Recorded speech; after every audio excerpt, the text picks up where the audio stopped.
ఈ చంద్రబాబు నాయుడుకి పైన ఉన్న లిక్కర్ కేసు కావచ్చు, లేకపోతే ఫైబర్ నెట్కి సంబంధించిన కేసులు ఎత్తివేశారు అంటూ మన వార్తల్లో చూస్తూ ఉన్నాం. మీరేం చెప్తారు?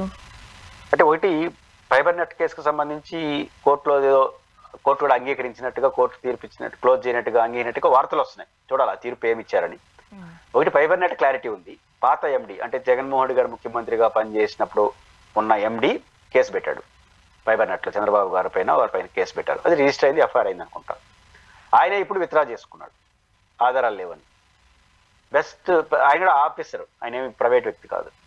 ప్రజెంట్ ఉన్న ఎండి కూడా నో అబ్జెక్షన్ చెప్పారట మనకు వస్తున్న వార్తల ప్రకారం. దీంతో కోర్టు కూడా దాన్ని క్లోజ్ చేసింది అంటున్నారు. నెంబర్ 2-3 అంశాలు ఉన్నాయి ఇందులో. ఒకటి, రేపు ఇది కూడా అట్లే అవుతుందా? స్కిల్ డెవలప్మెంట్ స్వాధ్యం కాదు, ఎందుకంటే స్కిల్ డెవలప్మెంట్ సుప్రీంకోర్టు వరకు నడుస్తుంది కాబట్టి అది నడుస్తుంది కేసు.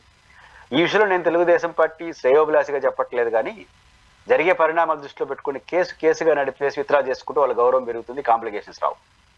కానీ ఇట్లాంటి ప్రయత్నాలు వాళ్ళు చేశారని నేను అన్ను. అధికారులు ఉపసంహరించుకుని నేనేం చెప్పలేదని చంద్రబాబు గారు అంటారు.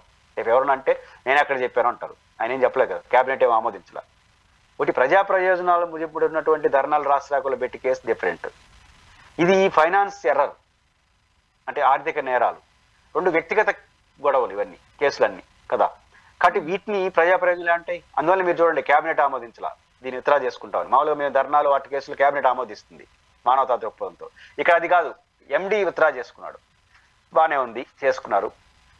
నేను అనుకుంటుంది 2-3 కారణాలు ఇచ్చే ఈ కేసు కొట్టేయడం కుదరదు, కొట్టేసినా మళ్ళీ లేస్తుంది.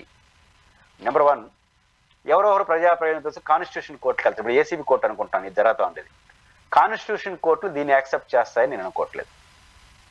ఎందుకంటే ప్రభుత్వ అధినేత పైన పెట్టి కేసు, అదే అధికారి ముందు కేసు పెట్టి అదే అధికారి ప్రభుత్వం మారిన వెంటనే విత్డ్రా చేసుకోవడం అంటే ఇన్ఫ్లుయెన్స్ గా కోర్టు భావిస్తుంది.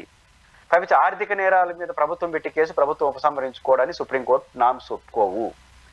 ఈ రీత్యా కోర్టుల్లో ఇబ్బంది వచ్చే అవకాశం ఉంది వీళ్ళు కొట్టేసిన